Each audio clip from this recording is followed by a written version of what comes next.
back, everybody, and welcome to another Pack and Point video. And for this one, what I want to talk about is what would actually make me go back to the standard format, that newest format in Magic the Gathering, where you got the newest sets, and it's a very limited number of sets, and you're building decks and going to like Friday Night Magic and stuff. What would pull me back in, right? Because I haven't done a standard format for an awful long time. And it's largely because there was something very specific that drove me out. But then there's been an even different reason that in the years since that's even kept me out like even more. So all of that is tied into like what would it take to actually bring me back into a standard format. And I think this is an interesting topic because I suspect there's a lot of you out there that actually feel the same way. That if this one change was made, it might actually pull you back into it. So initially, why did I give up standard? Well, as a career guy, I just get really busy. You know, my family's super important, my job's super important, and I love playing Magic. I love doing tournaments. I love brewing decks and stuff, and then showing up and trying them, and then going home and then altering it like right after the tournament. Like I enjoy everything about that process. But in the last standard tournaments that I played, what happened was I showed up, and like most of the cards that I had were like, yeah, some of them were good, some of them were bad, but I knew that I needed some more, so I spent like, gosh, $300-400, and I just bought a bunch of cards and brewed up a few decks. They were decently competitive, and I got to play like 2 tournaments, and then just like work got busy, and I was out for like 3 months. I could not make it to a tournament. There was way too much stuff going on. Finally, things slowed down. I got my head back above water, and I tried to go back to a standard tournament, but my sets rotated out, right? So I spent hundreds of dollars, like $300-400, and I got to play in like 2 tournaments. And then like all of these cards that I bought had rotated out. So that was the initial kick that drove me out of standard, because I wasn't gonna change my career. I can't really change my schedule. I'm not going to like leave my family. No, none of that's going to happen, right? So I basically knew that I was just not going to be able to be a consistent person showing up to these tournaments. And if I can only go like 2-3 times a year, man, standard cannot be it.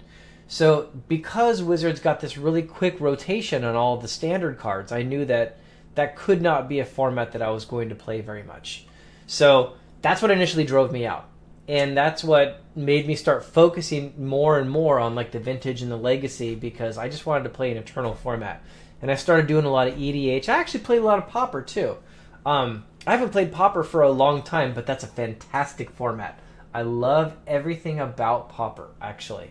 And if I wasn't doing like vintage, legacy, EDH, old school, if I wasn't doing those, I would probably play Pauper, because I think it's probably still largely unexplored, and I just love the brewing and stuff that can actually happen in those formats. But anyways, so the other thing that happened since then that absolutely keeps me out of standard, I will not join the standard league, is that I don't know of a good way to say it other than just directly saying it.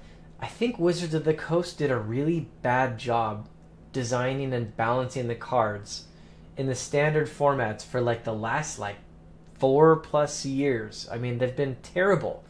Let me define what I mean by terrible, right? I believe the health of a format, the health of Magic overall, is based on being able to do with Magic what it was intended to be, right? I don't want to go buy a bunch of booster packs filled with garbage that I'm not going to use. I want to read every card. I want a chance to get excited about every card. When I open a pack, I want to look at each card and think to myself, how can I use this? How can this card be broken?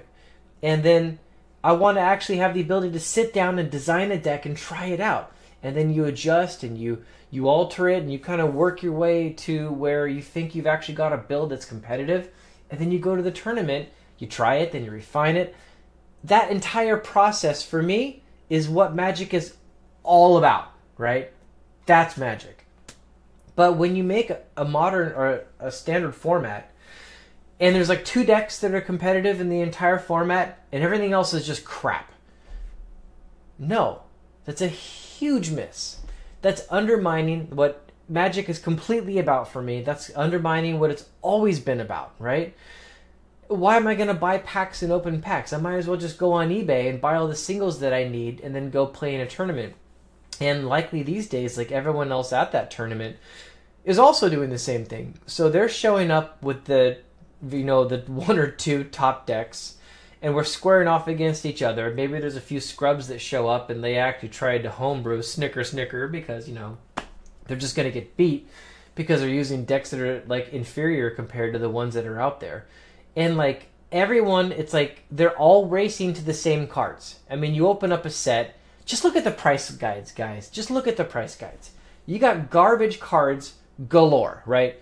Everything's worth like 5 cents or less. Everything is complete trash, except for that top 5% cards in that set have a lot of value. Everything else is garbage, but only these have value. Now, let me tell you, when I played Magic, when I started, and we're looking like 4th edition, Ice Age, Alliances, cards across the entire set had value, right? That's another way to like look at like the health of a format. When your price curve doesn't go boop like that, it comes up nicely and you got all these cards in the middle that have value.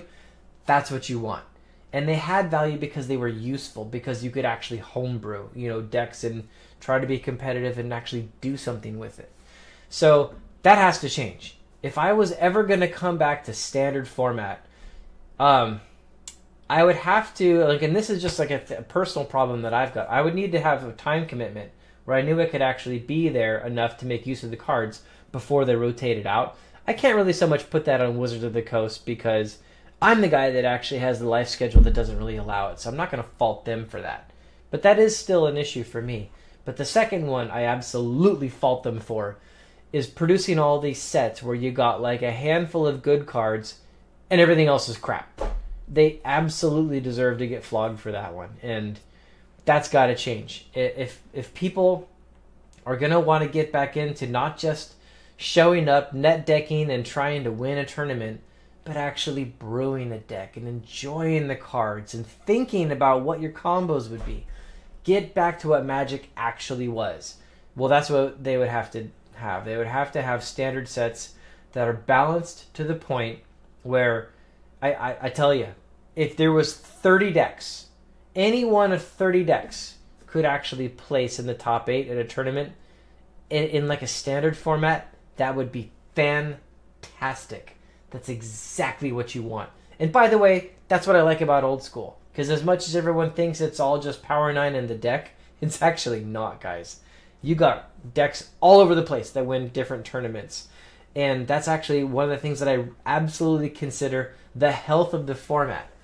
And yeah, absolutely. So that's what would drive me back to standard. I'm curious to know if any of you guys agree, if you see it the same way. If you do, hey, put some comments in below. But hey, let's get to the pack. Okay, here we go. I'm going to do another 2 packs again. That was really fun last time I did that.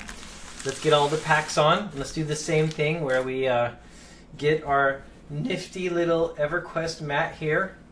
Lay it over. And now I'm going to shuffle them underneath. Shuffle them all around. I want to see. I'm closing my eyes while I do this too. So I don't want to know what's in there. If my eyes are still closed, so apologies if this looks crazy. Okay, now let's make sure my eyes are still closed. Keep them all in there. Okay, now eyes are open. Let's see. I'm gonna come in from this side and pull out Lorwyn. I'm gonna do Lorwyn and Urza's Legacy. Okay, let's do this. Let's open up Lorwyn and Urza's Legacy. Everything else goes off to the side. What do you guys think we're going to get here, huh? What do you think we're going to get? I'm going to do the Lorwyn first.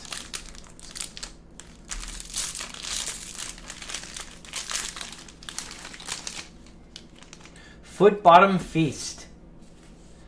Lowland Oath. I'm just going to go quick here because you guys are probably bored of seeing all the commons.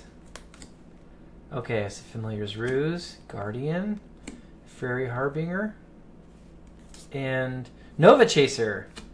A 10-2. Wow. So it's a champion, so you gotta like sack something, but dang. Got a champion in elemental, but you get a 10-2 trample. That's pretty good, actually, it seems like. Okay, so there we go. There's one. Now, Urza's Legacy. Maybe get something reserve list in here, huh? And it says, premium cards randomly inserted. That would be cool. Maybe I'll get a Goblin Welder. I love Goblin Welder. Okay, Yavimaya Scion. Let's go decently speedy. Oh, Rancor. This is a great card. I've loved that card in many decks. Frantic Search. I like that card too. Okay. Phyrexian Reclamation. Avalanche Riders. Tinker! Yes! Oh my gosh. That is actually cool. I love Tinker. You know, I might put this one in my vintage deck because it's a Tinker I actually opened. And the rare is Rivalry. During each player's upkeep, if that player controls more lands than any other, Rivalry does 2 damage to him or her. So, okay. Tinker, that was honestly my most exciting card out of those packs, and I love that. So, there we go, guys. Pack and Point. Thanks for showing up. Bye, everybody.